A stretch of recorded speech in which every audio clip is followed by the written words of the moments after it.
প্রিয় দেশবাসী, আসসালামু আলাইকুম রহমতুল্লাহ। সকলেই বিজয় দিবসের শুভেচ্ছা গ্রহণ করবেন। মহান আল্লাহ রাব্বুল আলমিনের প্রতি গভীর শুকরিয়া যে তার একান্ত মেহরবানি হিসাবে তিনি আমাদেরকে একটি স্বাধীন বাংলাদেশ উপহার দিয়েছেন এবং এবছর আমরা বাংলাদেশের 54তম বিজয় দিবস উদযাপন করছি। আমাদের মহান মুক্তিযুদ্ধে জীবন বাজি রেখে যারা লড়াই করেছেন, অবদান রেখেছেন, যারা দুনিয়া থেকে বিদায় নিয়েছেন, পঙ্গু হয়ে যারা বেঁচে আছেন, তাদের সকলের প্রতি আমি গভীর শ্রদ্ধা নিবেদন করছি।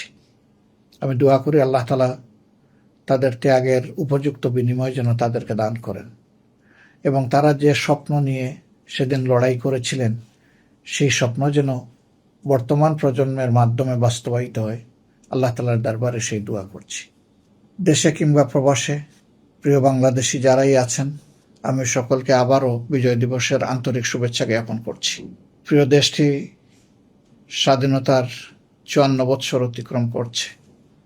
দীর্ঘ এই সময়ে একটা স্বাধীন জাতি হিসাবে আমাদের যে পরিচিতি পাওয়ার কথা ছিল, দুঃখজনক হলেও আমরা সেই পরিচিতির জায়গাটা তৈরি করতে পারিনি। কেন পারিনি তা সকলের সামনেই স্পষ্ট।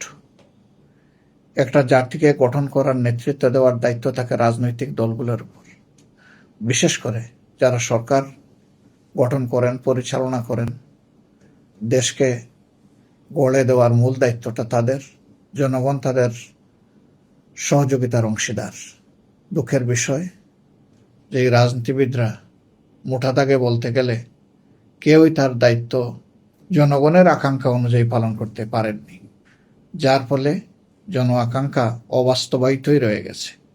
বিশেষ করে স্বাধীনতার উষালগ্নে যে সম্ভাবনা তৈরি হয়েছিল একটি দুর্নীতিমুক্ত, ইনসাফ ভিত্তিক, মানবিক বাংলাদেশ গড়ার, তা বাংলাদেশের জন্মের পরপরই মুখ থুবড়ে পড়ে এবং জনগণের আশা দুরাশায় পরিণত হয়।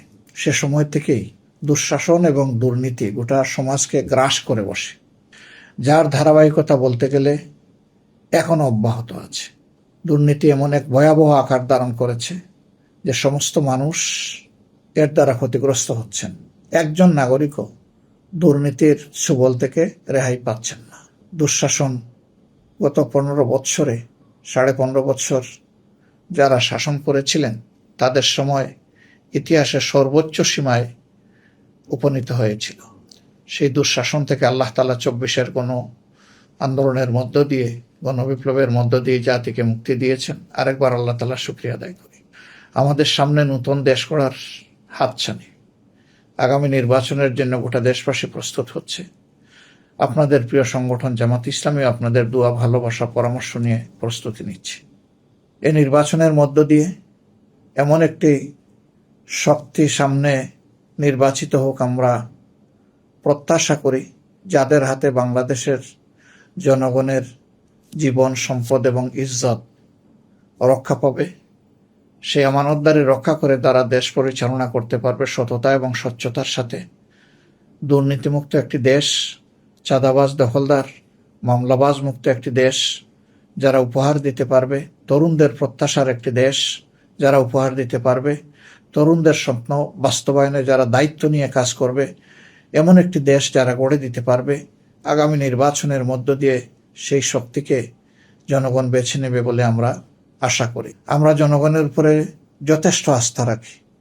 আমাদের জনগণ ইতিহাসের বাঁকে বাঁকে প্রমাণ দিয়েছে তারা এই দেশকে ভালোবাসেন এবং তারা নিজেরা ভালো থাকতে চান।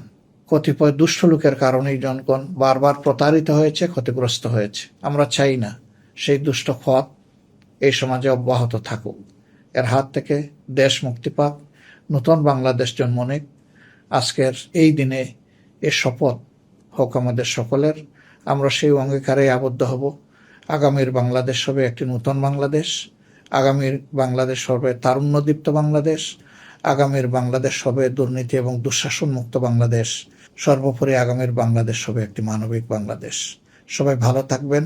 আল্লাহ তাআলা সবাইকে ভালো রাখুন। আসসালামু আলাইকুম ওয়া রাহমাতুল্লাহি ওয়া বারাকাতুহু।